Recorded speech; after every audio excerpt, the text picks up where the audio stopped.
চাঁদাবাজি করছে, এটা আপনাদের বানানো একটি খেলা, আমরা এটা বুঝি।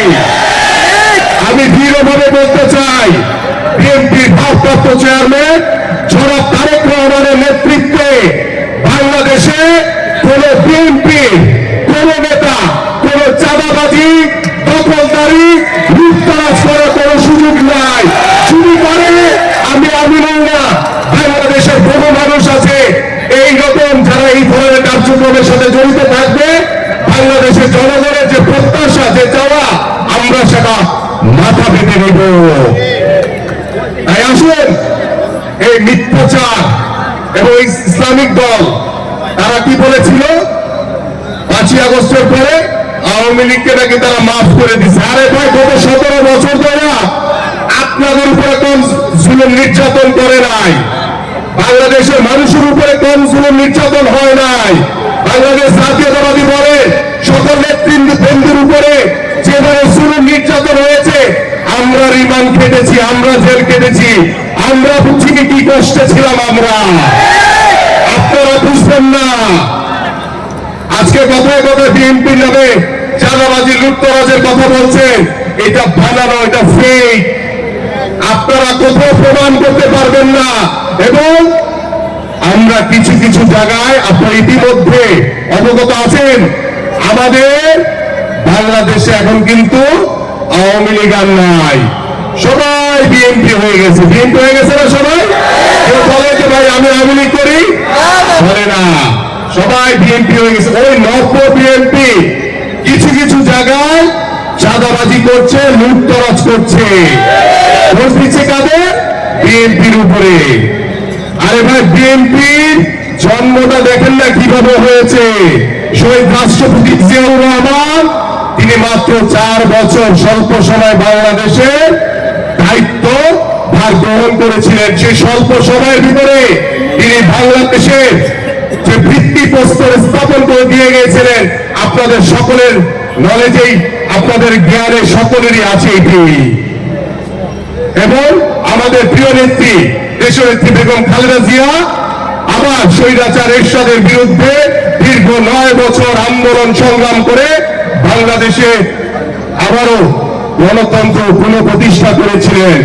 একবার করেছিলেন আমাদের 1971 সালের পরে, যখন বাংলাদেশে বাকশালী কায়েম হয়েছিল, তখন শহীদ রাষ্ট্রপতি জিয়াউর রহমান বাংলাদেশে বহুদলীয় গণতন্ত্রের প্রবর্তন করেছিলেন। পরবর্তীতে স্বৈরাচার এরশাদের বিরুদ্ধে দীর্ঘ 9 বছর আন্দোলন করে আমাদের প্রিয় নেত্রী, দেশনেত্রী বেগম খালেদা জিয়া বাংলাদেশে আবারও গণতন্ত্র পুনঃপ্রতিষ্ঠা করেছিলেন।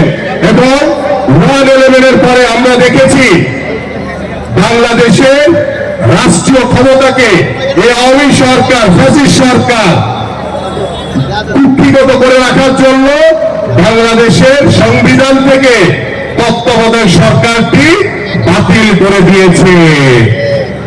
বাংলাদেশের মানুষের যে নির্বাচনকে প্রশ্নবিদ্ধ করার জন্য, বাংলাদেশের জনগণকে সকল নির্বাচন থেকে বিচ্ছিন্ন রাখার জন্য আওয়ামী সরকার এই কাজ করেছিল। 5ই আগস্টের পরে এবং আজকে আমাদের যে রূপরেখা রয়েছে, সেই রূপরেখায় স্পষ্টভাবে বলা হয়েছে যে 2বারের বেশি বাংলাদেশে কেউ প্রধানমন্ত্রী হতে পারবেন না। কে বলেছেন? বিএনপির ভারপ্রাপ্ত চেয়ারম্যান জনাব তারেক রহমান। তিনি কি বলেছেন?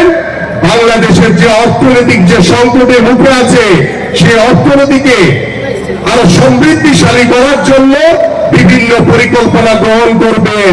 বাংলাদেশের শিক্ষা খাত বলেন, স্বাস্থ্য সেবা বলেন, বাংলাদেশের বিচার বিভাগ বলেন, আইনের শাসন বলেন, সকল প্রতিষ্ঠানে কিন্তু গত 17 বছর ধ্বংসস্তূপে পরিণত হয়েছে।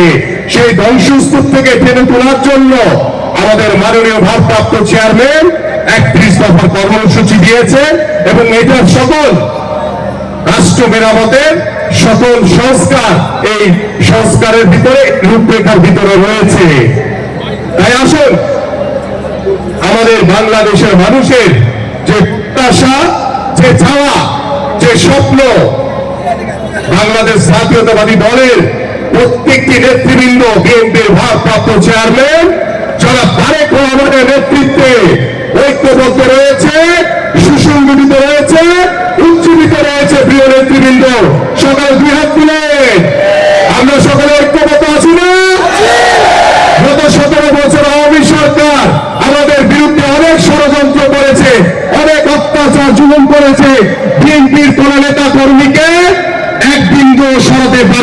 চাই। এবং 5ই আগস্টের পরে বাংলাদেশের সকল সাধারণ মানুষকে সাথে নিয়ে বিএনপি আগামী রাষ্ট্র গঠন করতে চায় এবং বাংলাদেশে জনগণের ভোটে নির্বাচিত হয়ে বাংলাদেশে একটি জনগণের সরকার প্রতিষ্ঠা করতে চায়। কারণ বিএনপি বিশ্বাস করে বাংলাদেশের সকল ক্ষমতার